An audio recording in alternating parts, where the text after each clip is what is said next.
Hello everyone! I just came back in from the garden. I definitely don't have the water because it's been raining non-stop now for a couple of days. We had some really nice summer weather, and then it's been a little bit chillier and also a lot more rain, which of course the garden likes, but I for one is looking forward to a little bit warmer temperature. But I hear it's coming for midsummer, which is this weekend, so I'm really excited about that. Or actually it's next weekend, sorry. Got my weeks messed up. So the kids now are on summer break as of last Friday. And so I have 8.5 weeks, and it actually made me think about, because the kids will come home and tell me what their friends are doing. You know, one is with a family going with a camper van in Europe, and one is flying to Nice, and one is going here and there. And for many families, and I think for parents, like the thought of summer break and that many weeks off comes also with a burden of this being really tight with money. And, you know, obviously parents, we want to give our kids a really fantastic summer, and it can be really, really challenging. I mean, I know, I feel it. I'm a single mom with 3 kids, and they are teenagers. So they cost a lot of money. I have to say that one thing I learned over the years, that when they were younger, the summer breaks, long summer breaks, was easier to because it was easier to entertain them. You literally can do some fun games at home, take them to the playground, take them to the beach, go out for a bike ride, and it was easy. As they have grown, obviously demands are a little bit higher. But my kids, obviously, they know that money is tight and that we have to just plan it. It doesn't mean that we're not going to do anything. But anyway, I just wanted to come in and actually share my tips, how I do a budget-friendly summer, because this is like what? Oh my God, my 20th one. And how I do this as sustainable. And it's kind of fun because sustainability and a sustainable summer usually means also a little bit cheaper. So it goes hand in hand. So anyway, here are my tips. First of all is do a staycation. Actually be a tourist in your own city. We had always been, going somewhere during the summer until the pandemic, and then we couldn't travel. We were stuck in California where we were on lockdown. So we decided that we're going to have fun and we're going to travel around the city and actually see the city. And there was so many amazing places we had never been, but also it was something about okay, we're going to make breakfast burritos and go down to the beach and watch the sunrise. And the small things. So that is what we're going to do here in Sweden too. Sweden is a gorgeous city, and there's a lot of places that we haven't seen, but also we have a lot of nature reserves. So we have decided, instead of going on a trip, we are gonna do day travel, meaning we're gonna go anywhere we like. We're gonna pack up and go for the day, and go out and see different areas. And we're lucky that you can bike, walk, take a train, take a bus. And it doesn't cost a whole lot of money. And in the summertime, actually, the boys travel for free, me and Bella, because we both have been students. We actually get a discount, so we travel for 50% off. So this is definitely the way to travel around and have fun. And we're also planning to do things that are local. For example, we have a frisbee golf in the nature reserve across from us. So we're going to go try that out. I see a lot of people doing it. It's free. Swimming, obviously, a free activity, and we try to do that. There are a lot of lakes, and it's kind of fun to hop on a bike and go to different lakes and different beaches to check it out. And of course, hiking, walking, biking, doing things that we can do in nature that doesn't cost anything. So anyway, that's the just activity plan, what we're going to do.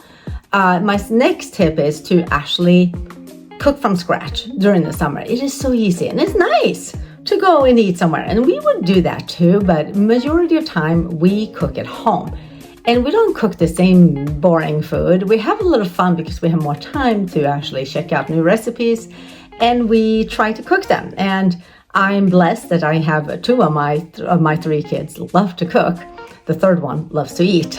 So we have a lot of fun trying all these different recipes, and so it's a fun thing. We can also, an activity to do together is looking at recipes and trying them out, and some of them they're like, oh, they were great, but we want to try them again. And some of them become staples because they're so good. But cooking at home saves a lot of money. It does. And of course, if you have watched me, you know that I'm a big fan of meal prepping. So I will be doing a lot of that because we love eating a lot of bowls, only because it's easy. Everyone can make a bowl. You can make it hot, you can make it cold, you can make a salad. And so we make a lot of components as in food prep and have it. So like we will marinate tofu and beans, and we will make hummus, and we will make different sauces and dressings. And we would make some carbohydrates, like there could be potatoes, it could be pasta, it could be quinoa, sweet potatoes. We will roast some vegetables. We will actually cut up all the vegetables, so we have them, and then we will have proteins, and it can be tofu or beans or whatever, tempeh, and we will have it in the fridge. It's easy to just take it out, and it's like, okay, we're gonna make a meal. Everyone make your own. That way, everyone can do whatever they want and make it home, and you can also change it up a little bit. So that's a really is a good way to save money, I would say, during the summer. Another one, it is actually like all the goodies, like we're talking about popsicles, iced coffee, cookies, buns, bread, sandwich bread. We will make it from scratch. And again, this is a great thing to do when it's raining or cold and you can't go outside, or you just want to do something fun and different. And so actually Bella and Liam actually made brownies here last week. Liam needed to bring them to school, and they baked brownies together. I'm not a big fan of brownies, but oh my God, Bella's brownies, they're so good. And so we make a lot of it and just put it in the freezer, and then we have to take with us. So Liam also, he makes popsicles, he makes ice cream, and he's like, oh, he's a wizard. He's going to be like a pastry chef, this kid. Anyway, we make popsicles. And we always make sure that we have popsicles, and they can be everything from popsicles. It could be ice cream. It could even be like frozen yogurt covered berries, or frozen bananas with chocolate and nuts. Anyway, we're having a lot of fun. I'm going to actually link a video to where we make our own ice cream and popsicles. And I actually want to show you, because we use our own reusable and plastic free actually popsicle molds. These are really like, I bought these 100 years ago, probably 15 years ago. They look still a brand as new, and I will put the link into this where you can find these ones, but they are fantastic. Okay, so another tip, it is that during the summer, kids, obviously, they might need some new clothes, they might need some, skateboards or gear or bike or whatever it is for having fun, or badminton. And most of it you can find secondhand, including games. We play a lot of games, and it can be as simple as just Yahtzee or Monopoly or whatever. We have had games that we have had forever, or games that we bought used or people have given us. But playing games is something that our kids like. Card games is something we really, really enjoy doing on a rainy day. And then, you have some ice cream or something that Liam has been making and enjoying that. So, and that's also a fun, cheap way. But also like outdoor activities like throwing a frisbee or badminton or hula hooping. Like there's so many things depending on the age of your kids, of course. And all of these activities makes you go outside, and it saves money. My last two tips is like to go out and forage with your kids. That is something we do because it's free. And it is like, you get to go out to nature, but also the kids have fun and they learn something about different plants and mushrooms and berries. Now I want to caution, if you haven't gone forage before, make sure that you know what you're picking, because there are a lot of poisonous things out there. But I have videos on how we forage. There is nothing like going forage for blueberries and then going home and making a blueberry pie together. I have to say that. So that's a really fun, and that can and the kids, once they actually notice that there are all this food that you can eat in nature, it becomes like they come around and say, what can we make with this? And I love that. And my last and final tip is plant a garden.